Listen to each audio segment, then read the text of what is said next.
Hello and welcome to Herein Lies the Peace of God in the Awakening Together Sanctuary. The Awakening Together Sanctuary is an assembly of equals joined in common purpose, awakening to one true self. Within an appearance of many faiths, many cultures, and many symbols, we seek to discern one truth and to rest in its embrace. The host of Herein Lies the Peace of God is Reverend Jacquelyn Eckert, the President Minister of Awakening Together. Our co-host is your favorite anarchist preacher, Reverend Glen Ganaway, integral scholar. The Course in Miracles says this about discerning one truth. Nothing real can be threatened. Nothing unreal exists. Herein lies the peace of God. Sing glory, glory, hallelujah. How wonderful thy holy name. Now I can see with God's own vision, and I see peace instead of pain. Yes, I see peace instead of pain. I can see peace instead of pain.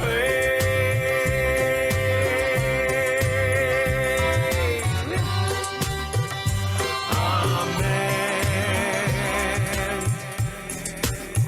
This is the part where say we doggy ourselves because we really mean it.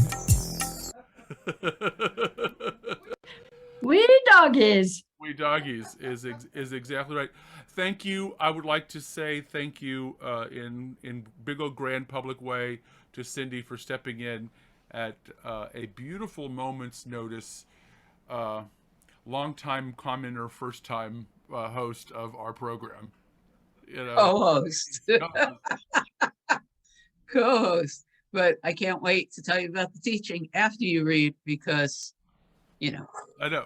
I said yes because it's the greatest thing in the world for the healing of the one mind. No, 14. Yeah. So why don't you tell people what Hiltpog, what we fondly call Hiltpog? Why don't you tell people who maybe tuning in for the first time what Herein Lies the Peace of God is, Cyndi? What herein lies the peace of God? What do we do around here? What do we do around here? And herein lies the peace of God. Oh, well, I don't have the keys to NTI. I have my legitimate NTI. So the legit. I don't have the shortened version. The legit one. I have and this is literally the only book that I've ever owned that when it started to fall apart, even though I bought another copy, I was talking to Jacquelyn, and after talking to Jacquelyn, I picked myself up, put myself in my horse, which is a Hyundai, and drove to Office Max and said, please save it, and got my little spiral bound. That so seems I still to be have what everybody does. But what we do here, what usually Glen and Jacquelyn do, and then we all kind of heckle them afterwards, is go through the keys to NTI, one little chapter at a time. There's 4 chapters you're going to hit, but maybe you'll go back and do the whole thing afterwards. Who knows? And so we read it, we comment on it, and then we hear from the peanut gallery. Right. And we have a phenomenal conversation that brings it all alive. Mm-hmm. And it's called Herein Lies the Peace of God because that's where it all lands. Right. This is right where it all lands. We started here. We started Hiltpog by reading the clarification of terms. You know, because we want to be about foundations of the Course of Miracles, the clarification of terms, and then we did the manual for teachers, because we want to be very honest about what platform we are teaching from. This is the manual for teachers. We do minister training here. We do a lot of things. So who are we? What is this? What is helpful? And that's why the keys we use NTI a lot around here. So Jacquelyn wanted to make sure that the basics of NTI was something that you could absolutely turn to. There was a way of accessing this at foundational level stuff. That we're talking about absolutely foundational level. Everything is built on this stuff. You know, so this is why I like talking about stuff, because I'm a basics person, as you know, right? Truth is simple, right, Glen?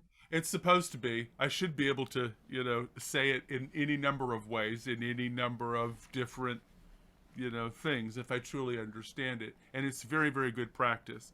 So Thank you for letting me go on and on. It's marvelous to be able to say that again because we have somebody, because you're here to do that again. Let me get to the reading. Luke chapter 14 is the rumor is what you're going to read. It right? is NTI Luke Chapter 14. Now is a very important time, for now is the only time that you can take any action that will make any difference. In spite of its tendency to plan, even the ego understands the truth of the moment now. Approach the current moment with humility, as if you do not know what the current moment is for.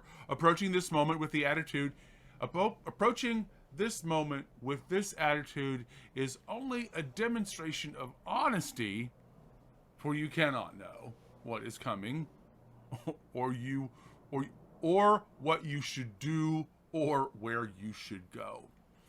By approaching this moment in honesty and humility, you open up to hear my guidance within this current moment.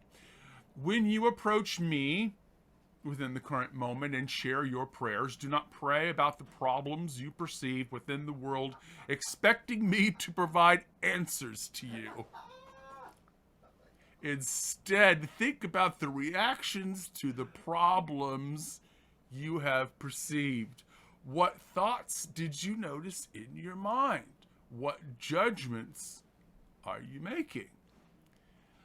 Think of prayer as an opportunity to empty your mind of guilt, fear, distractions, resistance, and judgment by bringing them to me.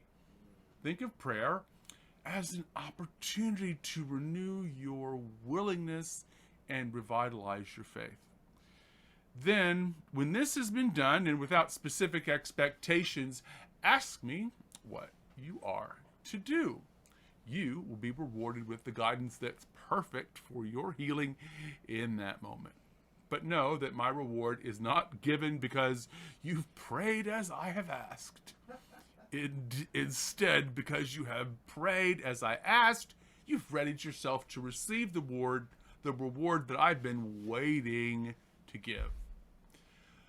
God welcomes all into the banquet of heaven. In fact, it can be no other way, for one will not find his way into the banquet unless he looks to his own brothers and lets them show him the way. This is what I meant by that. The Spirit of God is one, and admission into the banquet is the acceptance of this fact, for the acceptance and the banquet are one. There's no difference, and there's no delay between them. You see your brothers as separate from you and frequently in conflict with you. This is the illusion based on the judgments within your mind. Without the judgments that separate, there could be no separateness. So in the absence of judgment, there's only one. Many of the judgments you make are judgments regarding your brothers. I ask you to look at these, and I ask that you look at these judgments with the willingness to let the judgments go. In making this request, I offer you the invitation to the banquet. Will you be distracted by your belief in your judgments instead? There will be fear and doubt and confusion about whether you should do what I have asked you to do. Look at what I ask you to do in this way. I hold out you the invitation to the banquet. You may trust in your brother's perfection and lay your judgments aside, and that will be to accept my invitation, or you may be distracted by your judgments and choose to trust them instead. It is your choice.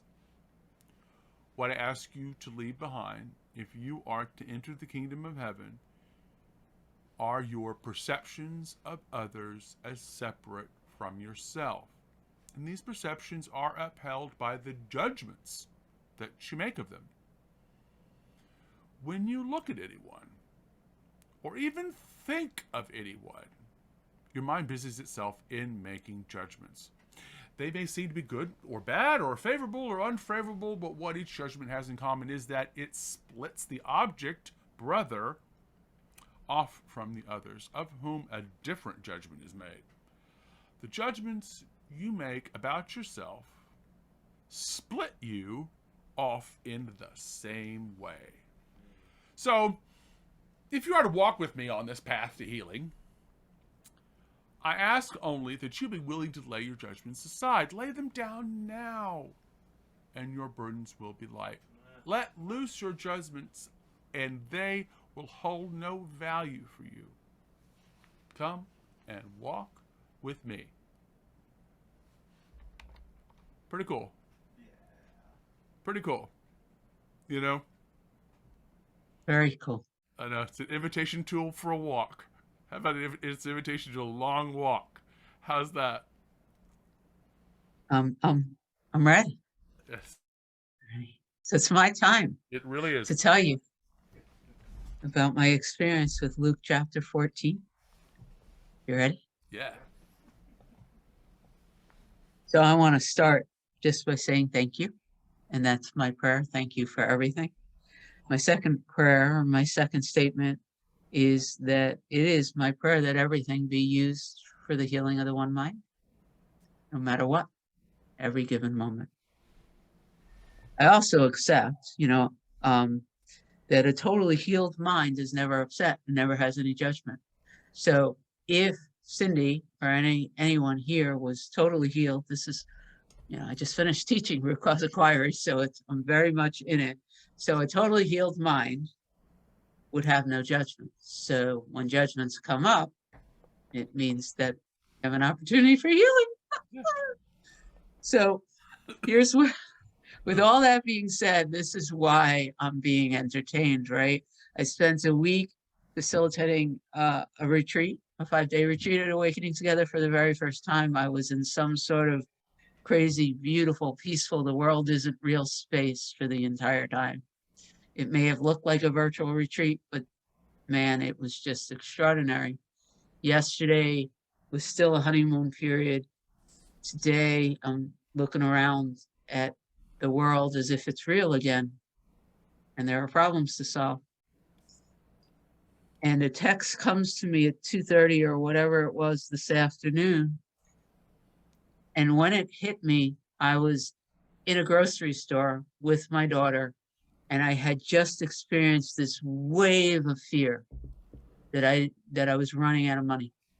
Just, like looking around, and all of a sudden, I spend 5-6 days, most of my life, I'm dedicated to proving the world isn't real, right? Or being in that space of knowing that what we focus on is what we create from, and no fear. And I step out of it, I'm in a grocery store, and this wave of fear hits. And with no lie, within 2 or 3 minutes, a text comes from Glen and Jacquelyn inviting me to teach. Like, how fast can you go? Because I don't believe the fear that comes up in the body anymore as real as it appears. So I didn't even think about it. I was going to be here anyway. So, and I didn't even know what this was. While NTI is alive for me, I knew that I could activate it. So of course I said yes, right? I knew what chapter it was because I don't have a Post-it like Shauna does, but I'm still, she and I are both here every week, right? And I remembered Shauna's Post-it from last week. So when my daughter left, I sat to be with NTI Luke Chapter 14. Having still the remnants or still this experience of everything that came before it, right? So this is no longer a book in my experience. NTI is a primer, and it's a direct conversation between me and truth, right? So I have an issue, things are coming up, I go to NTI, I get a response, right? It's beautiful. Truth teachings are like that. They're alive. So I open the book and I take my notes with, I am listening, bring it on.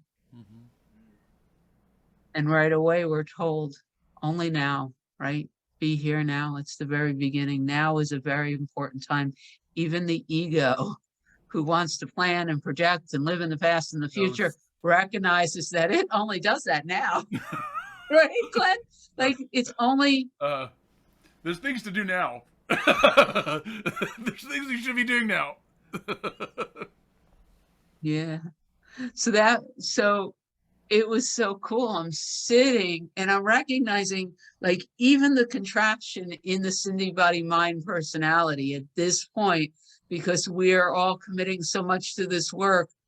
I knew it was, and I even as it was coming, I was like, okay, what's next? I'm so excited because we're going to heal money. We're going to heal, like literally that's where I was in the grocery store. Like this fear arises and the body, mind, personality has this like fear thing. And I am going, oh my God, this is so exciting. We're going to heal lack. Like how cool is that? And then this text comes through. This is the timing of what's happening. So Michael Singer tells us not to be afraid of pain. I like to be able to celebrate it and then get a response this fast is like insane if you believed that the world was real. Yeah? Mm-hmm. The next thing, open in humility and with honesty. So I'm sitting to prepare to come to hang with you. I'm not preparing to teach somebody else. I'm saying, please, truth, this is all I want. So tell me. And I'm asked to be honest with myself and to be humble. And I went and said, all right, let me look up the definition of humble. Submit. Submit. So I say to anyone who's listening, to everyone here, I submit to truth. I have no desire to be separate from truth. Spirit of deference and humility. Yeah, so then get very specific instruction. Like it's crazy. It's like a primer, right? Mm-hmm. So don't ask for money, Cyndi. Don't ask to put enough money to pay your bills for the rest of the year in the bank account. Mm-hmm. That's not, he said that. Don't do that. Don't do that. Instead, come to the altar, right? With the spirit of honesty and humility. And that's what I did. I said, dear Lord, you know, there's fear. Like, even though I dedicate my life to you, that's all I'm doing. Right here, I see a belief in the world. Right here, I feel like Cyndi can go without. Cyndi can be shown to be a failure. Cyndi doesn't have whatever. Like, I just laid it out here on the page. That's what it told me to do. I could see where I felt separate. I could see where I felt rejectable, felt like a failure, like I'm not enough, right? All of that is coming up, and I'm not believing it out here, but the body, mind, personality is experiencing it. I put it on the paper. If I was wholly healed, none of it would matter. It wouldn't matter if I was homeless, right? I've heard Regina talk about it. Peace Pilgrim was homeless. So this is not about how much money it's in the bank. It's about the inner feeling of lack. Yes. I am not enough. Yeah. And then this truth teaching just says, okay, give it to me. I submit. I surrender. And then just ask me what to do. So that's just the first part. And I say, tell me how to proceed. I mean, that's all this is, right? It is that simple. Does the heart still hurt? Yeah, but that's okay. It's healing. It's a process. It takes as long as it takes. And then my favorite part, because I've been practicing, you know, the rest of this is okay. Just stop judgment. Yeah. And what's so beautiful, and we talked about a lot of this week in the retreat, is that when you make this commitment, because once you drop all judgment, separation just dissolves.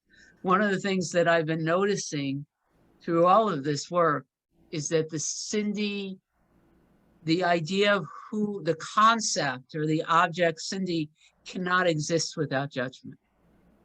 Because at least in my space, I've identified judgment as anywhere where I have a comparison or a belief of me and you, there's a flavor of judgment. I dropped that, which is all, I mean, literally this whole chapter after this other, like tell how to give my problems aside. That's, you know, these first 14 verses or whatever. After that, we're just said, drop judgment. Judgment is every thought of me and another. And without that, this concept of Cyndi, without that, Cyndi stops thinking. And without thought, there's just truth. And the other part of this, it literally says, there will be fear and doubt and confusion, you know, judging others, judging myself, will I be safe, whatever. Yeah. But what's so interesting is this has been a big part of my practice now. Linear time and I, we don't get along anymore, so I don't know how long. But I've been very, very conscious about being in the space of asking to see the judgments and then looking at them and stepping back from them and giving my willingness to let them go. I've noticed that from the standpoint of being inside the judgment, I don't know how to let it go. But when I watch the judgments and I'm in this space of being willing to let them go, then they weaken and they eventually go away. Literally, the rest of this, all I'm hearing over and over and over again in my mind and on this page is, what do you want? You know, do you want to see your brother as something other than you? Or do you want to judge yourself as something less than God? Or do you want to hang out with the angels? You got a choice. Either you can continue to hold on, and I wrote in my notes, nothing I see means anything. I have given everything I see all the meaning it has for me, right? Right from the get-go, A Course in Miracles tells us it's all in your head. It's all in your head. It's all the story you've been telling yourself about everything. And all this is for me is, yeah, which would you rather have, your story? Or do you want to have dinner with the angels? Your story, or you want to hang out with me? And the other part of it, throughout this book and all this teaching, you can have whichever way you want. You know, how in A Course in Miracles here, we're told we could delay our experience with God as long as we want. The moment we're ready to hang in truth, drop your judgments. Be willing to let them go. That's what I got, Glenn.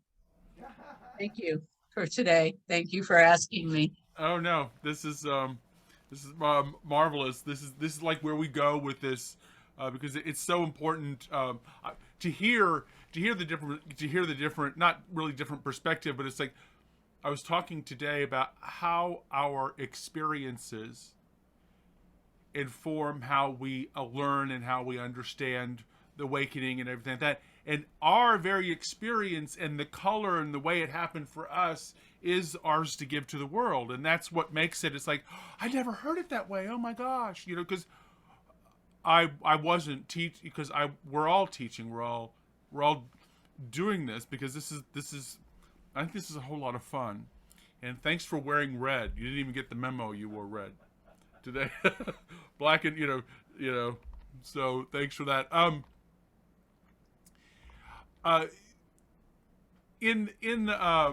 This is Luke NTI Chapter 14. This is verses 1 through 6 are the retelling of Jesus at the Pharisees' house. Is her way of pulling out. So again, Jesus is this story comes out of, are you supposed to do right all the time? You know, but I'm supposed to be right. I'm supposed to do what God wants me to do all the time. I'm never off. I don't get a day. I never, you know, that's not very fair, is it? So we kind of start out there. And she goes, no, you're paying attention to the wrong thing. She says, no, you're paying attention to the wrong thing. Now is all that there is. You can't make decisions if you aren't first trying to evaluate, make a good decision on what is actually happening. You can't even make a good decision. It's just, if you really want to make a good decision, you really might want to make good decisions, obey the law well. What you'll do is you approach every moment, every situation with complete humility that you don't know what's going on, Or like in my vernacular, to Columbo the thing, right? Remember Columbo? He says, I don't know.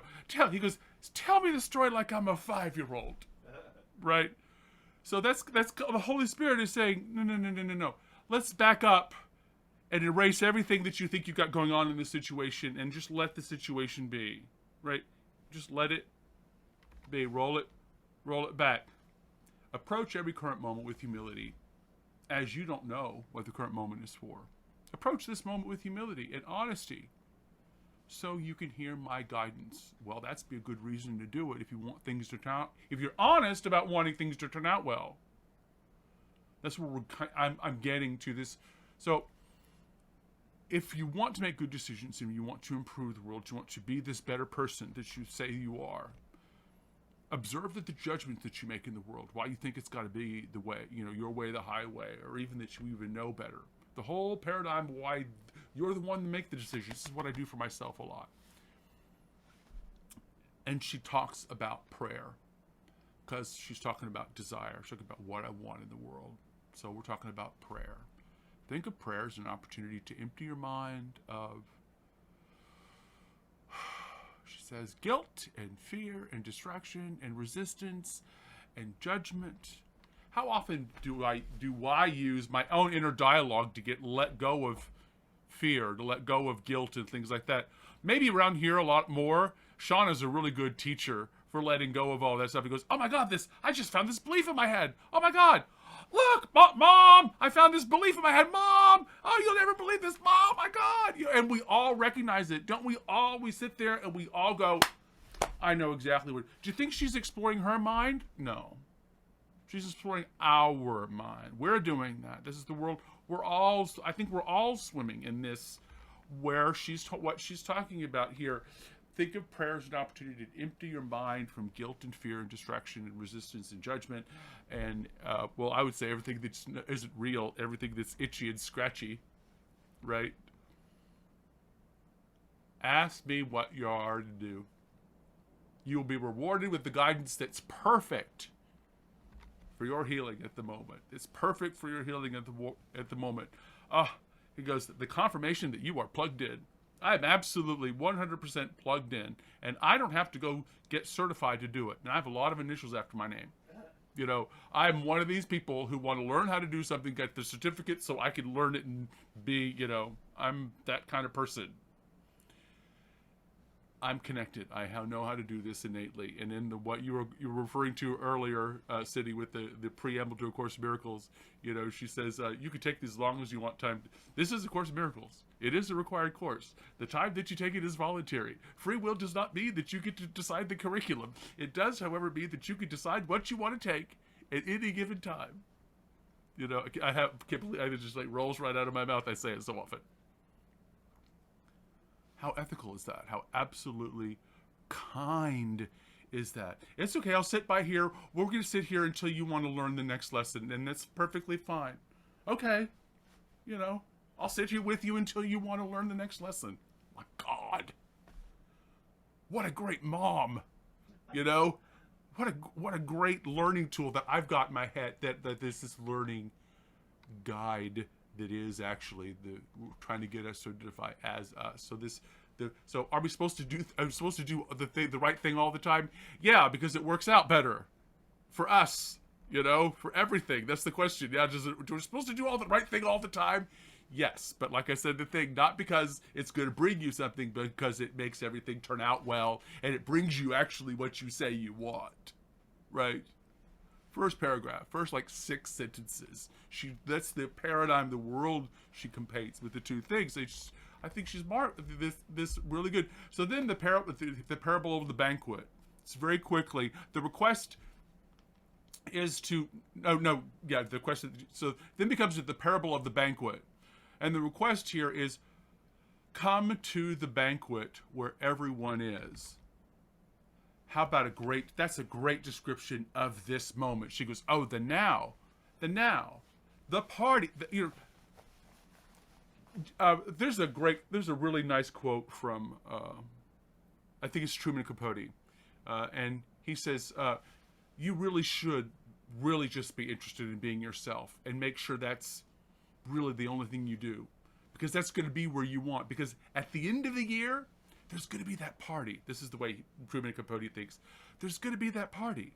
And I guarantee you, if you have worked your entire life on being the most perfect, boring little man, I guarantee you at the end of the year, somebody at the most party that everybody's going to want to be at will need the perfect, boring man, and you will get the invite. And the person who is not the perfect, boring man will not get the invite to the party of the century, because you are who you are. So it's really important that we're honest and live without gall about who we are. I do have preferences. They're meaningless, but I do have preferences, but they aren't better than someone else's. But I get to have artful preferences, but they don't mean anything, So what does that allow me to do? There's so much joy in this teaching. There's so much freedom in this teaching, just like, wow, come to the banquet. Everybody's here. The now as a party. How's that? The now where all your friends are there. You don't have to wait for heaven for everybody to be there. That's now. Reality is here. The joy is, like what I say, your default setting is joy. So the request comes to come to the banquet. Come to the banquet. And the only thing is you can't be mean. You can't be judgy. You can't be judgy, big judgy face and say how everything's got to be. You have to. The only is invitational. To say yes mean that you have to let people, like Yolanda says, you got to leave people alone. That's what Yolanda says to me all the time. Can you leave people alone? Because I could be kind of judgy. She goes, can you just leave people alone? So that's the cost of admission to the moment. This trust in your brother's perfection. He's exactly as he needs to do to where you're supposed to be. He needs all these faults and misunderstandings to get the next lesson, to sit where he's sitting. We're going through. Everybody wants the same thing. We're going through and moving toward heaven together. She says at the end of the thing, take my hand. We're all doing that anyway, because we're the same thing. I am linked with you. My fate is linked with yours. We're on this planet together. We're on this. So even, I don't care what level you want to look at it as, my fate is linked with everybody's, because none of this is and none of this has to be. So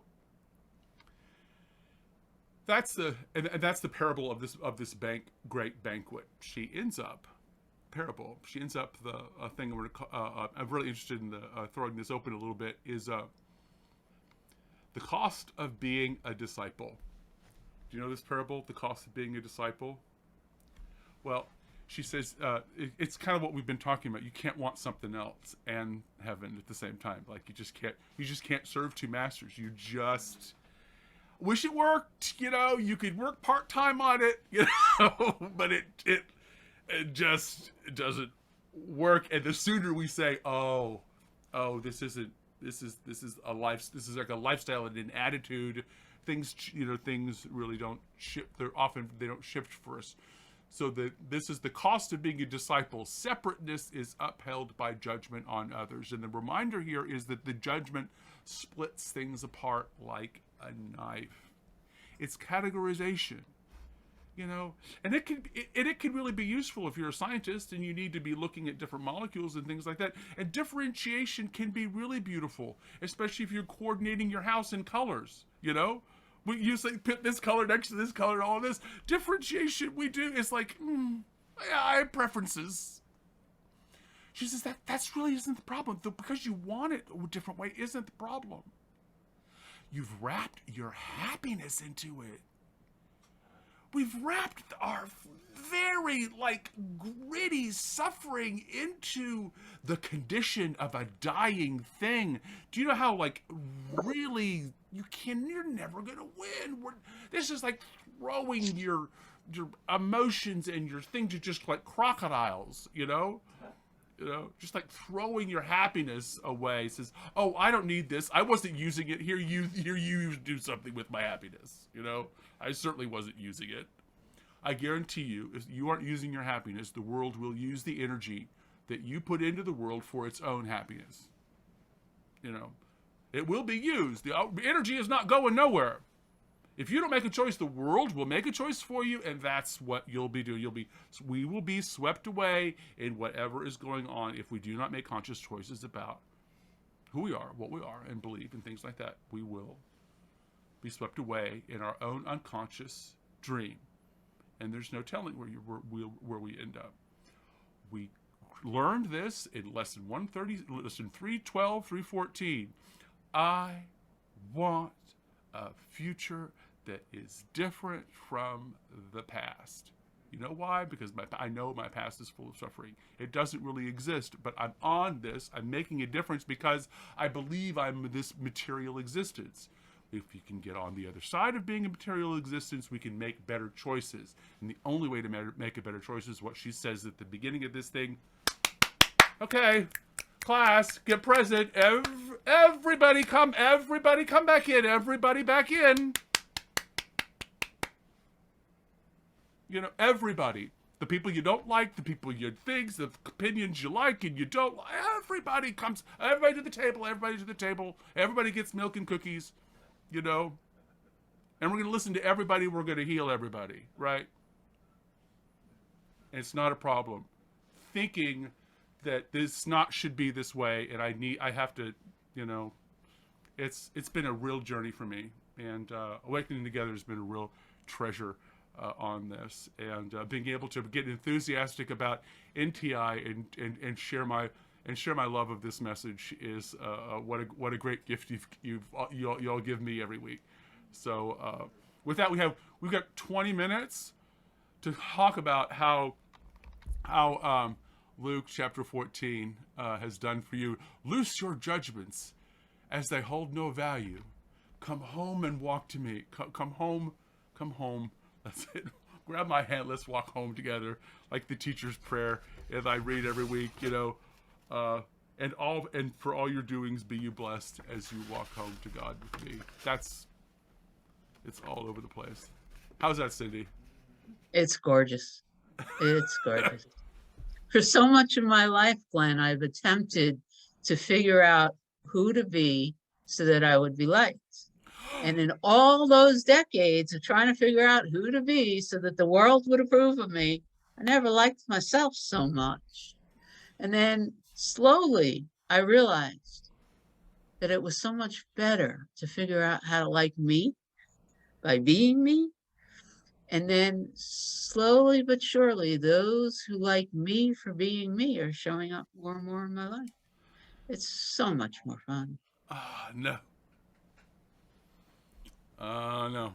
And there's no teaching somebody else about that when they're in the kind of pain that when we talk to somebody who believes that their happiness is based on, or not, is solely wrapped up in the DNA and the longitude and latitude that they have to deal with. And I'm not saying it's easy, because there are DNAs and longitude and latitudes I know that are considerably more physically challenging than mine. So I'm not saying that, but it's like, I have to believe, I've been in all kinds of situations, I have to believe that material conditions do not determine my state of mind. I want to prove that is true. I've got a quote here that's not NTI or A Course in Miracles. It's Wu Sin that speaks to so much of what you were saying. Can I read it? And then I would love to hear what everybody else has to say. Please. This is a quote from Wu Sin. I open his book often, just at random. Real happiness is causeless. Happiness that is caused is not real, it is transient. Believing that the transient can take one to the intransient is self-deception. We're insane, but I was like jumping up and down when I was listening to your teach, because that's it.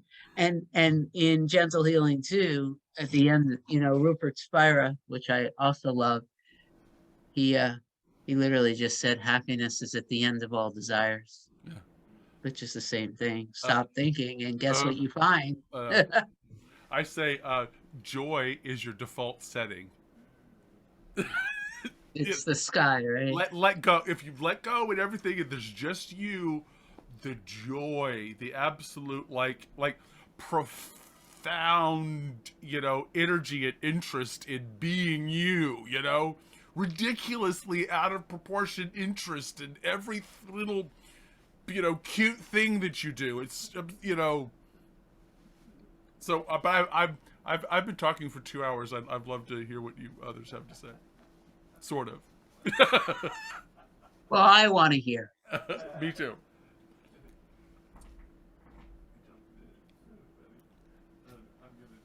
Because I'll call on you, Yolanda. Reverend, she raised her hand. This is a delightful discussion. So I want to revisit a couple of things. One, how you just described yourself, Cyndi, like has been so similar to my own journey, like learning to appreciate myself and love myself, because I spent so many years like you trying to please others and fit into whatever it was supposed to be that I was supposed to be. I never could figure it out. So when I finally began to give that up, and it's interesting because me and Glen's relationship with you guys here in Awakening Together has rapidly sped up, releasing the things that do not work, that kind of thing. And as one thing that has struck me and continues to stick with me is what Kate does on Sunday afternoons, Giving Up Kate. And just that title, Giving Up Kate, has had a profound effect on me. Because at first I was so resistant to hearing that. Oh, giving up Kate, what does she mean? And so then I'm working with it, and I'm like, oh, giving up Yolanda. Oh God, I'm so scared. Like, how can I give up Yolanda? You know what I mean? I've worked so hard to be Yolanda. You know what I mean? It's like, and over the months of the year, however long we've been hanging out with y'all, it has just so naturally loosened up. And I'm able to see the truth of who I am more clearly. And the funniest thing happened because in this process of me, and I actually feel like I'm more grounded, and more calm, and I look different than when I first came to be with y'all on a regular basis. And so, and I'm not afraid to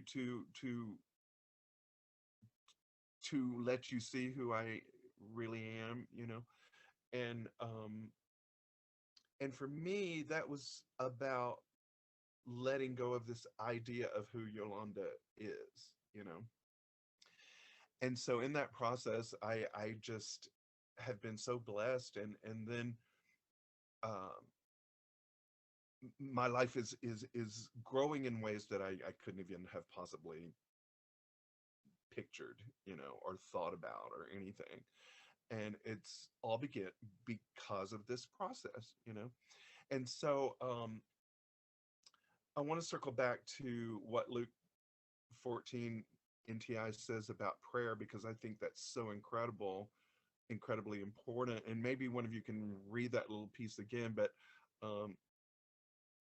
I know it was said something about not begging me to do this or that or something like that. It was something along those lines. Can you read? Do you have it, Cyndi? I do. When you approach me with the current moment It's and verse share your 5. prayer. Go ahead. When you approach me with the current moment and you share your prayers, do not pray. I don't know. I got it. Okay. Do not pray about the problems you perceive within the world, expecting me to provide answers to you. Instead, think about your reactions to the problems you have perceived. What thoughts did you notice in your mind? What judgments are you making? Think of prayer as an opportunity to empty your mind of guilt, fear, distractions, resistance, and judgment by bringing them to me. Think of prayer as an opportunity to renew your willingness and revitalize your faith. You want me to keep going? Spot on. That is exactly what I wanted to revisit.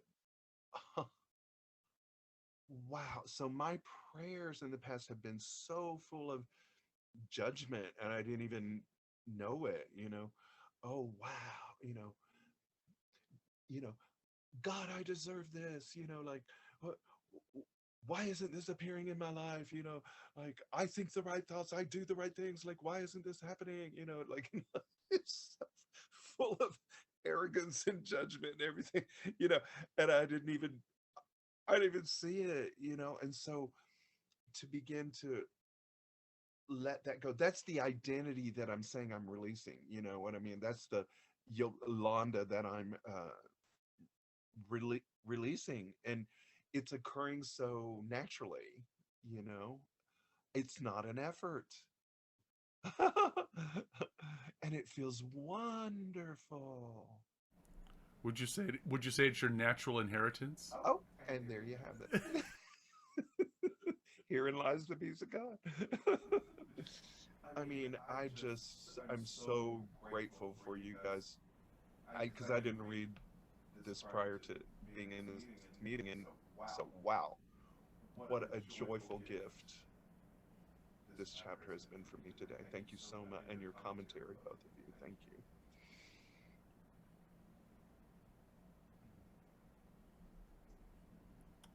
That's the truth. The learning. I remember working with prayer, like for some of the first times, and it used to be in the circles in the New Age and kind of the things that gives you just prayer is speaking, right? So when I first learned about like changing my ideas about prayer, was like what was the words that were coming out of my mouth. So it's like having the integrity and having to be careful about what I would say or what I would ask for, about the judgment I was making, or even like. You ever catch yourself calling yourself names? Have you ever done that?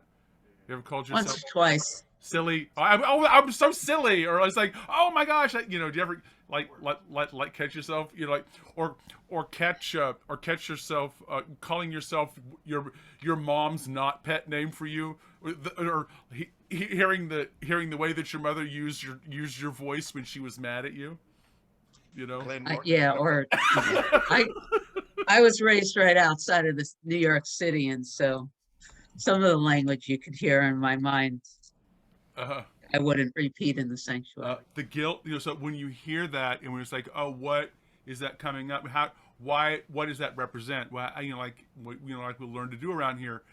I'm choosing it. I'm walking through the forest, but I'm choosing to pull down that thought. I really am choosing to pull down that thought because I've got it on loop. I've saved it in a box, and I put it on loop, and everything that this happens, I step on this rake and it goes boom. It's just as reliable. I won't heal it or anything like that, but I'm going to go over here and get this hurt I like so much, get this bonk, get over here, this to be able to see your mind do that,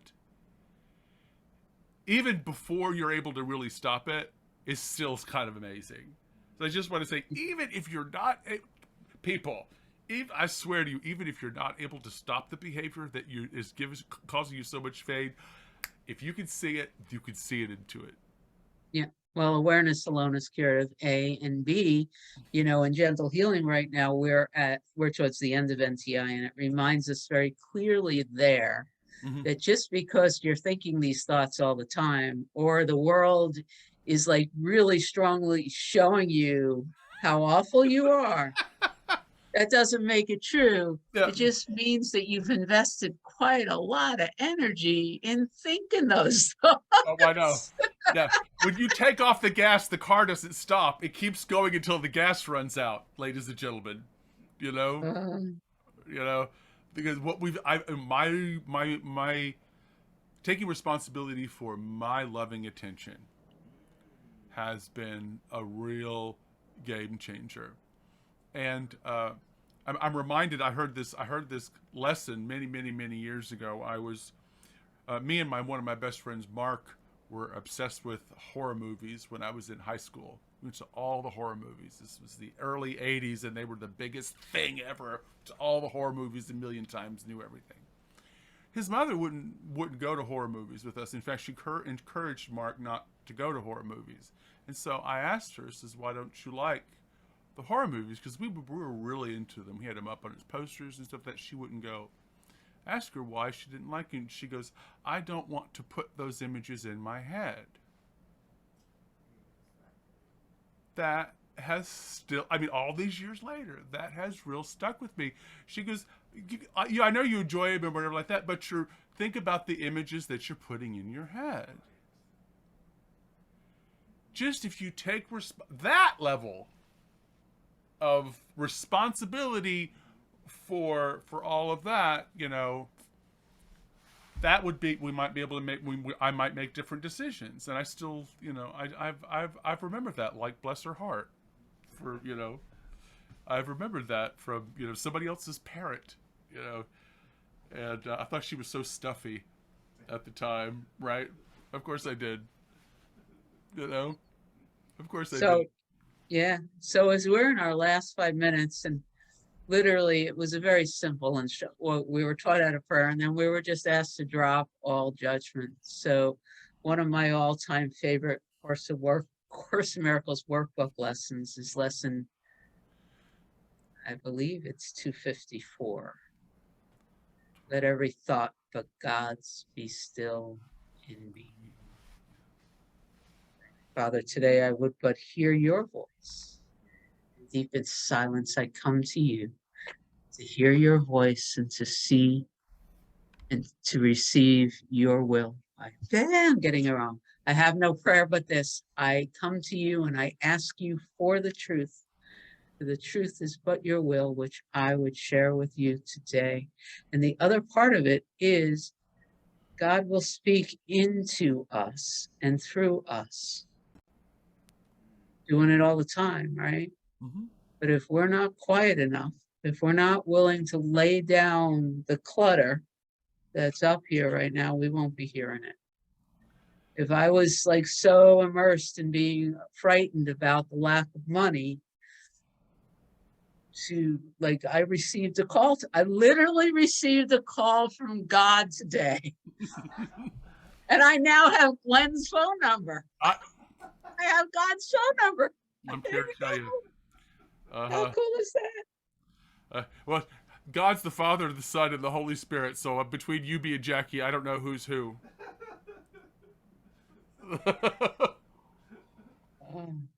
I am so very, very grateful for this time with you, Glen, and with everyone. This has been awesome. It is. I think it's 254, Ruby. If I am not mistaken, it's 254. Because 233 is my other favorite, which is, you know, I give my life to God to run today. Oh, I love that. I give my life to God to guide today. Right. We have a little song. I give the life I got to guide today. We have a little song we sing to that one. But you know, in the blue book, it's I give my life to God to guide today. In the purple book, it's I give my life to God to run today. Oh, wow. Oh, well, I'm glad we get to run it. I'm glad somebody's running that, you know, running that life.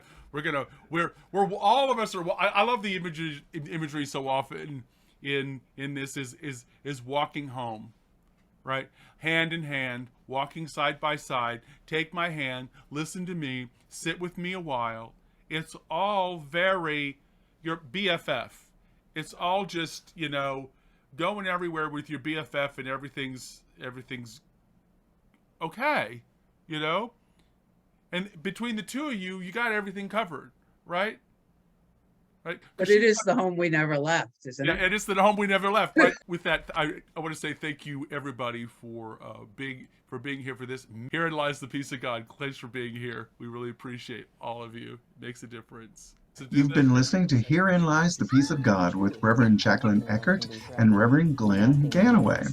To find out more about Jacquelyn and to donate to Awakening Together Sanctuary, go to www.awakening-together.org.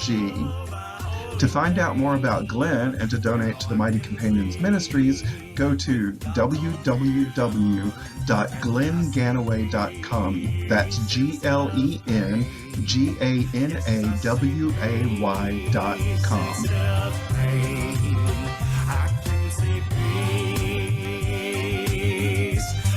Instead of pain.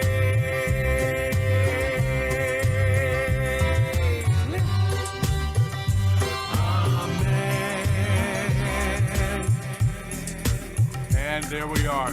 Everybody have a great evening.